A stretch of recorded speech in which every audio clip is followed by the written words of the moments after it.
ngezaako nannyo bireetera ebbugumu wansi netandika okubutuka oba bo bakikola batya.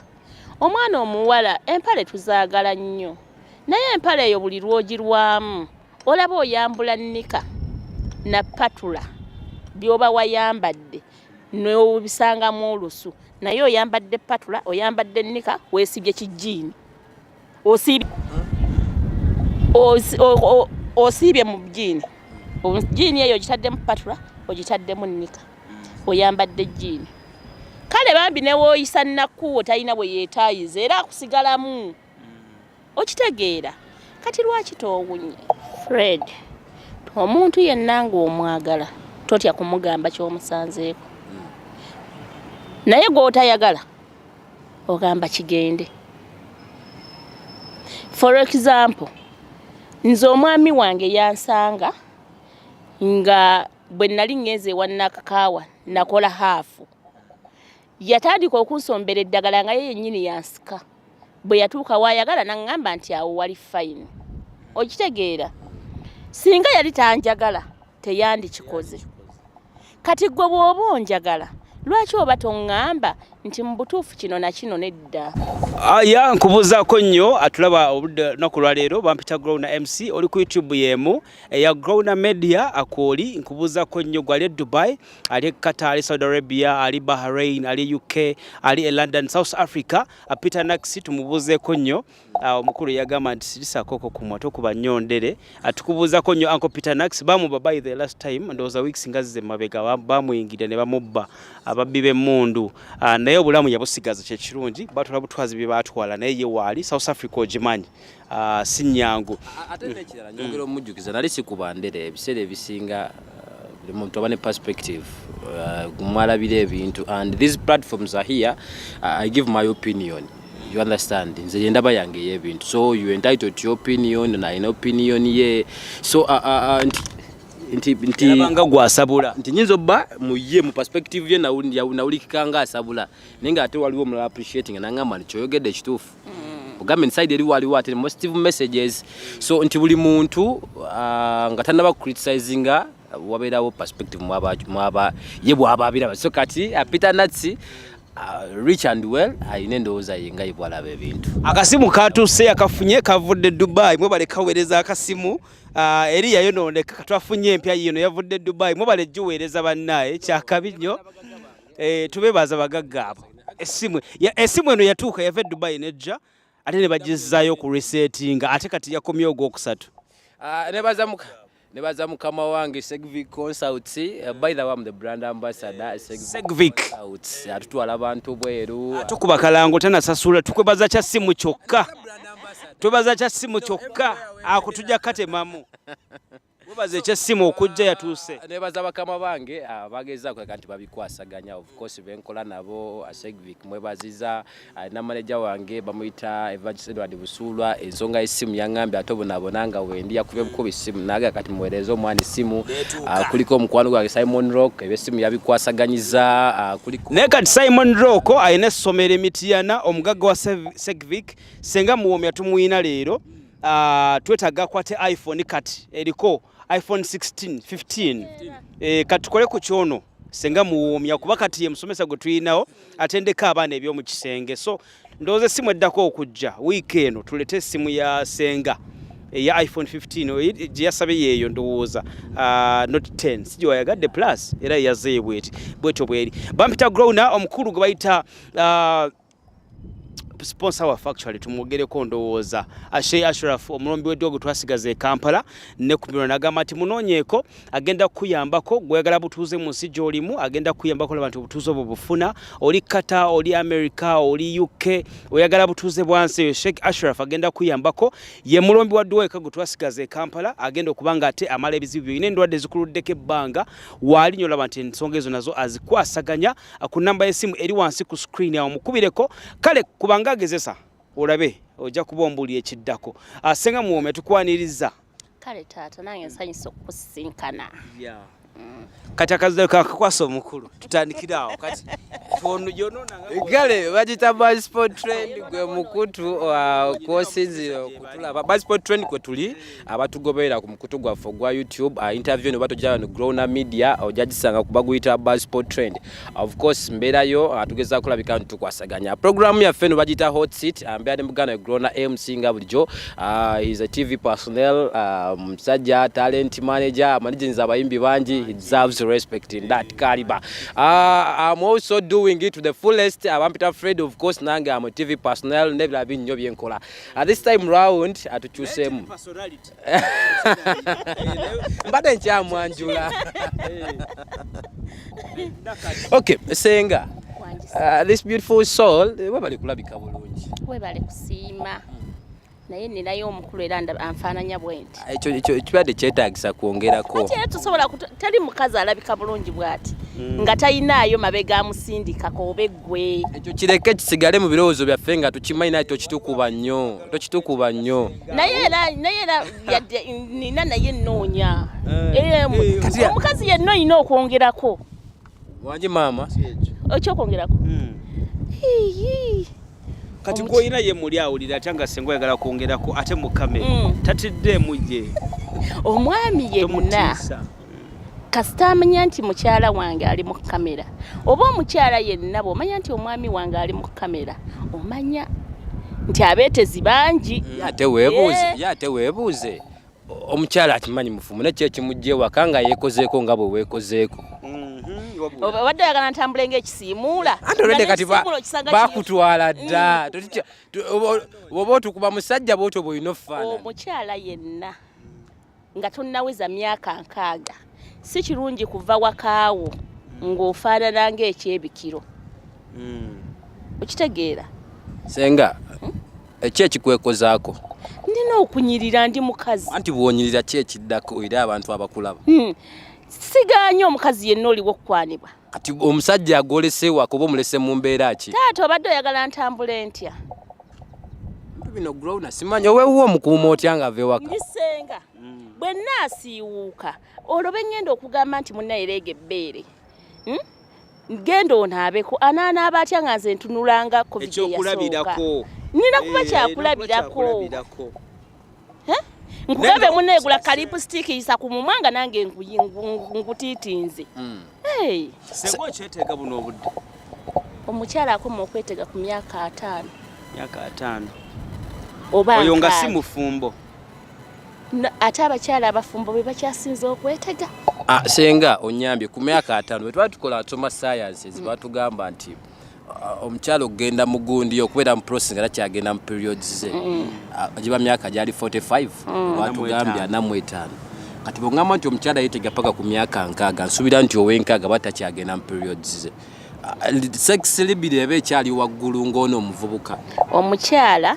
kasita oweza emyaka 45 abasinga okulwala kuba kuwedde kukomye naye ate obwagazi buba waggulu nnyo kuba mba sina kyeneyalika nti ngenda kufuna lubuto sireka mukululo ne bwendeeta obuvubuka obuli bumeka ne bwendeeta abakadde bwe twenkana siyina kyeneralikirira senga ebisa ebisinga batugamba Growna nti mukaseera ako ng'omukyala agenda ku accessinga periods ze good sex libido ebeera waggulu nnyo ebeera too high aba ayagala nnyo sex because ejjino liba lituuse ku point nga lyagala kola ki sina bwano bubera nga tugenda emito wonna mukyala towards periods ng'ogendamu oba ng'ovaamu nti libido eba waggulu nnyo kati omukyala n'atagenda mu periods ze ng'oyogeddeko libido ebeera evaawo olaba wano nga wakavaako embuzi wano mu ntandikwa biruma era bw'osanga kukwata obubi ojula obutabiddamu naye bw'osanga kukwata obulungi akuleetera okuddamu ogwokubiri naye bw'oli ogusooka ogwokubiri ogwokusatu ogwokuna gwa yeetwala kati gundi eyo gy'oba nayo mu ntandikwa ng'oyagala kati wano bw'obeera mu 30s gundi egendeka appetite tokyayina family zitumazeemu nga ne boonoonya otuzi tokyatulaba okitegeera olina byolowooza naye bw'oweza emyaka 5 toyina kyolowooza. Wandi mama. Kyolowooza kibweki sex. Kwataano. Teri mbuto. Teri lubuto. Teri ki. Tokyeraliikirira siriimu oba naafuna siriimu. Emyaka gy'oba osigazza giba gya kunyumirwa. Kati muganda wange Grown ayagala okwegatta buli lunaku. Linde ku myaka egyo tetujja kwebonyaabonya n'abantu abo. Ate era bwe ntuuka mu myaka omukyala yenna bw'otuuka mu myaka egyo oba omwami sisobola kuyita mukadde munnange. Nkwagaza ki mmala ŋŋambe nnyiga omugongo. Awo olina kunoonya buno. Nina kunoonya buvubuka mmwe obumalayo. Okitegeera. Yensonga lwaki baagala abaana abato? Tebaba baana bato omwana omuto balimu endasi. Ayina endasi agenda okutuusa gy'olaga. Era bwe nkufuna ng'oli muvubuka muto nga byokola si byagadde olaba butadda. Ye Zari Hassan ne munne Shakibu. Ate Shakibu omulaba n'entunula eraga nti amalako. Gwe nawe okubamu obufaananyi. Ogenda n'omutunulira obuvubuka n'ogamba ogenda nawe bw'omulaba Shakibu tosigala kyekimu. Tosigala kyekimu. Egyo emyaka. Senga omuvubuka kati nga Grown MC nga Shakibu bwakera ku makya nakwana what comes to your mind first? Mugina emyaka. Sinnabeetaaga nnyo. Ngamba kali nga ze naku approach mavubuka abo beekaza. Ya omuvubuka asobola omumerera mu mukazi n'ogamba obuvumu yabugyewa. Watifu yeekazizza ogola Grown avuddemu egamba akigamba. Grown kati oyo. Kyekisooka okujja mu bwongo obwo. Kati bw'obanga mutima kuba omulimu omusajja ajja okugamba ng'olwedde yawa mugwadda. Okitegeera? Ng'olinze bulinzi ayogere. Osalawo n'omugamba kati ono wakunnumya mutwe. Kati mmwe emyaka gyammwe kati kunze munnumya mutwe.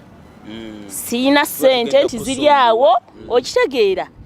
Naye bw'osanga omukyala myaka 6 ayina kasente ke oyagala toyagala wakugambira oba ojja kukkiriza. Ate gwe abamwetaaga naye kati mmwe mukyali bavubuka ogamba omukadde ono neesibako ye mwavu mba ngenda kukaaba buli lunaku. Kati ate nze njagala benkaabya. Nawe okyalumu omutima Senga. Sente ze ajja omusumbu we. Senga nawe okyalumu omutima. Maama nnyabo. Mwana nga tannakusaba ng'oli mukaabira la. Omwana nga tannakutuuka mugenzi w'ataatuuka. Omanyi be tuyita abagenzi mulaavu. Bebo ba X. Ekigambo kiyimpe mukikozesa. Bo mutadda. Kati oba mubagenzi. Okujjako Grown nsikikkiriza ludda mukikozesa basi for trend kikyuseemu tufuna. Ani goyita omugenzi. Ba X baffe muli bagenzi. Katono badda. X bwakoma. Abazze kulumya bijja. Abazze kulima bijja. Azze kola ku bijja. X osobola okumuza. Lindako kana akantu kogere buli X aba mugenzi. Nze ku side yange. Gwe wakyawo be yakukyawo. Nebaza Katonda. Sifunanga kamanyira bwatyo. Tunakyawa. Sinna kyayibwa. Nze akukyawa. Era bwe nkulaba otandise okwemamaaza emisinde gye ntwala. Kale Grown Media gwe mukulu gwe tusinzira tulina Senga wali wantugezaako kulabika ntuwayawaya mukone ne muganda Grown MC tewerabira subscribinga liking of course mikwano gyaffe abatugobera okuba Saudi Arabia, Abu Dhabi, Dubai wayo najja musizira twebaziza mbala nyobe wali ddala anandabagana ffe mwasalamu clips bune mutambuza ku social media ku TikTok tetubayinako obuzibu at least balekeko logos z'abasponsor baffe ate ne wakati omuwaayo yenna sobola sigazaako n'omula kigendo mutwala ku YouTube ne omwana nakola kati bagenda gitema mweno pati 19 abaana abo bazibu nnyo okujja ku mulamwa gwaffe ogw'olunaku lwalyo Senga waliwo kino tuli bavubuka of course lwaki twagadde nnyo okwengeginga mu bintu bino because ebizibu bye tusanga ebiseera ebisinga ekyempitamu ojja kusanga n'omuvubuka omulala kyayitamu namukama wange omugwe nabaddeko naye nangamba ne Fred are you seeing something nangamba nti abavubuka basinga okubeera the most beautiful girls oba basinga okulabika obulungi buli muntu gwayayanira naate kizibu okusanga omuntu ng'amutadde ewaka amuwasiza ng'omukyalo ow'ewaka wesanga nti ayinza obbeera eno n'amusanga eyo n'amukwana n'ogenda okutunira gwatadde ewaka ng'alinga na kivumbi oli ow'omukyalo lwaki ebiwala ebyo ebibye ebyo birabika sitali muntu mubi of course tukitereeza naye abalabika ng'oboolyawo boyinza oga nti si be bamalayo ennyo si be bannalulungi b'ensi eno be bali mu maka g'abantu buli mikolo gye tugenda be bayambaza kadaali lwaki ate nga tulina abawala abali beautiful obulungi si kufumba. Mmwe abavubuka mugenda ne mukola ensobi eryaji n'oleeta n'oweegomba akabina bwe n'owasa akabina n'okateeka ewaka ne weegomba amaaso n'ogaleeta n'ogassa ewaka ne weegomba ebbeere naye sooka weebuuze nga tonnamuleeta kumuteeka waka kabina na maaso na bbeere we binaggwaawo era ggwe woobirabidde osuubira muli bameka ababiraba muba bangi. Abawala abalungi abo obutatuula mu maka kufumba ne bakola emikolo wiiki emu n'afumba omwezi gumu ogwokubiri n'adda ewaabwe nti abamulaba baba bangi ababa mulimbalimba ye aba alowooza nti obulungi bwe bugenda kubeerawo lubeerera. Saate nze omubinja agamba maama senga muwobya waabwe bwe nnaava ewa Aruna ngenda kufumba we ewalala ne bw'onsiimuulizaako ebigere nga nnina kutuula nfumbe. Ate abakakyala ffe be bayita ababi tuzaala mangu. Nkukwate munnaye tonggendako. Omuterawo omwana nga bukyali. Nkutega mangu. Bwe funa gap ya Growna onyega mbunyi. Bakanya kubujjamu. Tojjamu iyi Growna nsobola okuzaalamu omwana nze nesi ku bagundi ngenda nkeera ku mapeera waggulu nennangirira. Kakati awo sisobola kulujjamu wabula nnina kwefunza nkufunye ntya. Kati ate omulungi alabira ddala ng'obulungi bwe kwagenda okulya lubeerera. Naye abaana abawala kye batamanyi nti bw'otuuka emyaka osobola okweraga ku myaka 18 mpaka myaka 23 oba okyalina choice. Myaka 24 mpaka myaka 28 otandika okugenderera. Abadde ba Growna batandise okukendera.